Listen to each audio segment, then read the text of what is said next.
Simplicity.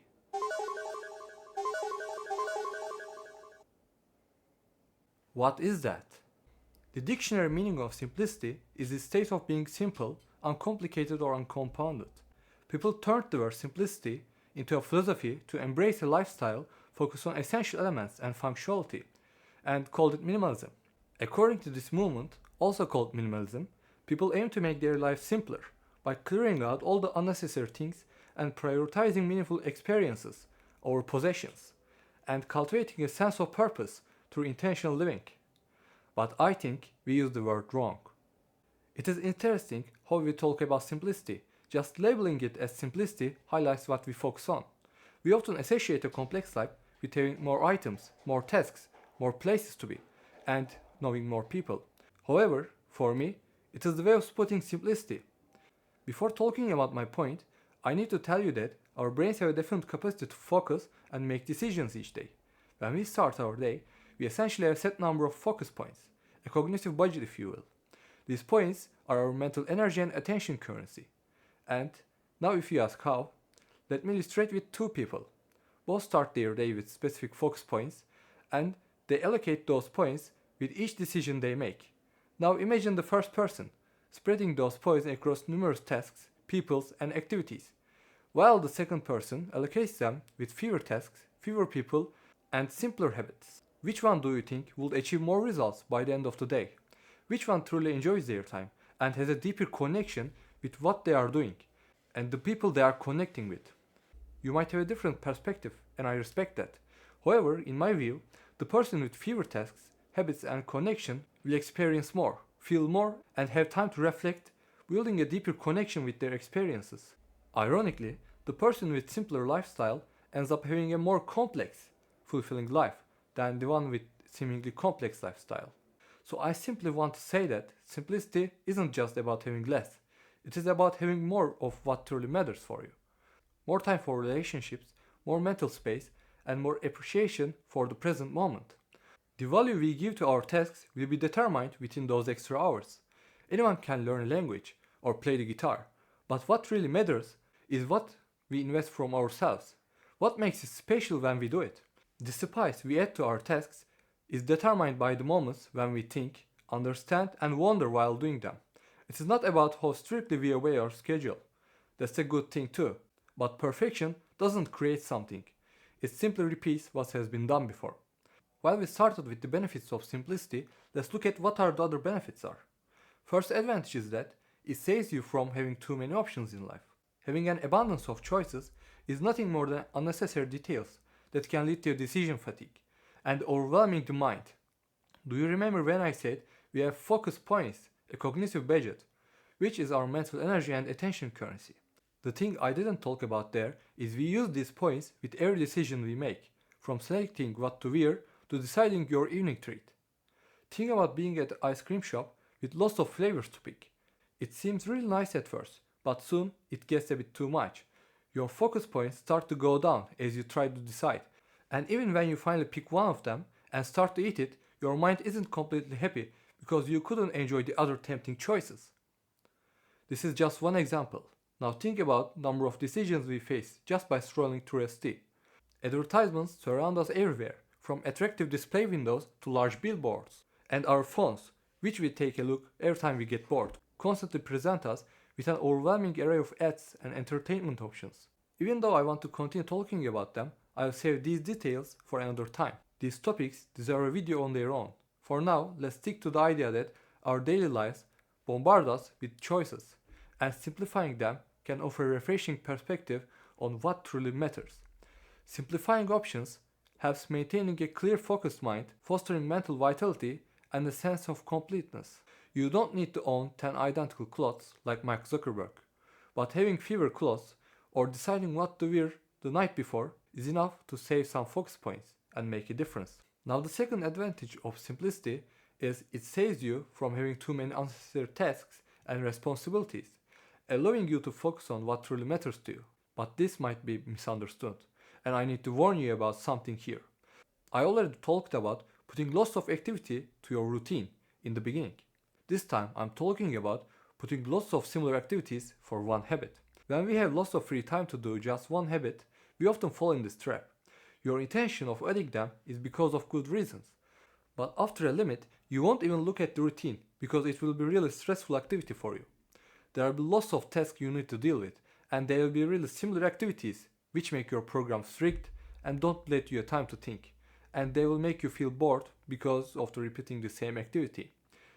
And then your last stop will be burnout. I fall in this trap for a long time and didn't even realize it, but after repeating the same cycle, I finally understand why this happens. And I'll talk about it after my game analogy. Second mistake when you have more free time is overvaluing your minor details. You can get overwhelmed by details, spending several days of researching something that contributes less than 1% of your learning, and in the process, you might miss the main task. In other words, you can draw in the side tasks instead of focusing the main goal. And even worse, while researching, you might get caught up in interesting titles suggested alongside the video you are watching or the article you are reading.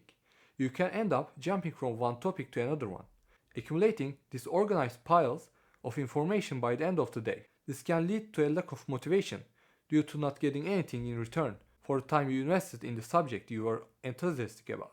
Also, because you don't have a complete understanding of the topics you research, it can lead to not knowing what to do and uncertainty, ultimately making you give up. I will now explain how these two topics I mentioned actually occurs.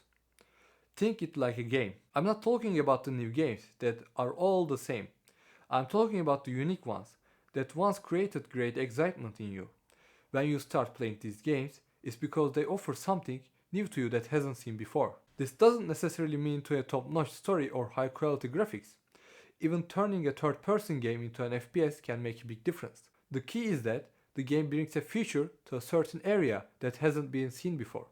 We played these games initially for the unique value they offer, and they maintain their popularity for a while because of these features.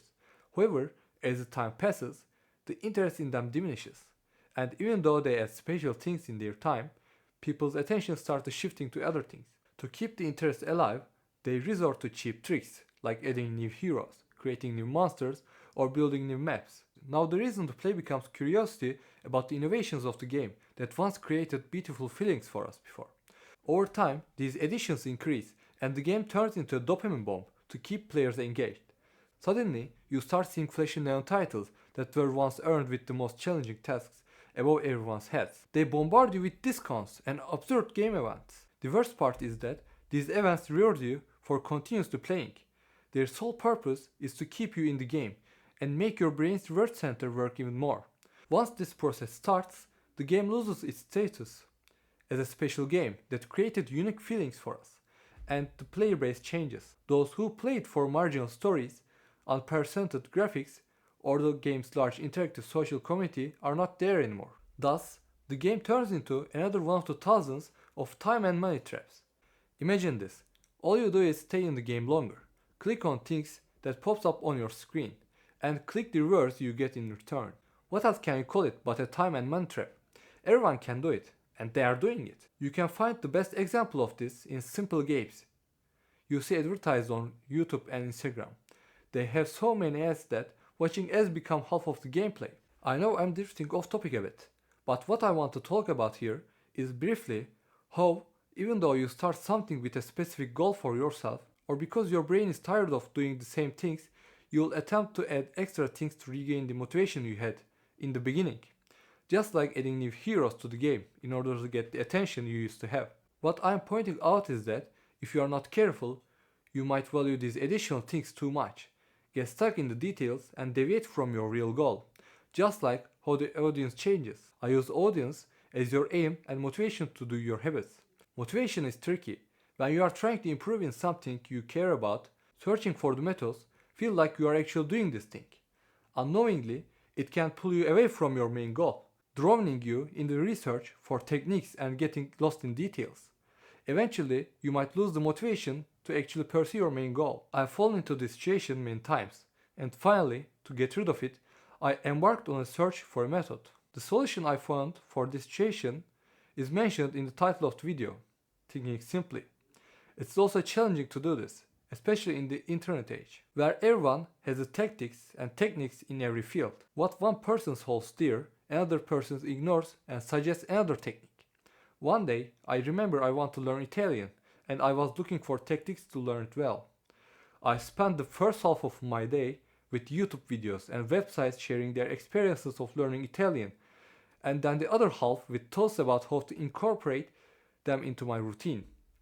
I remember trying to add something from each technique to my routine, and in the end, it became trying to work on each one for 10 minutes a day.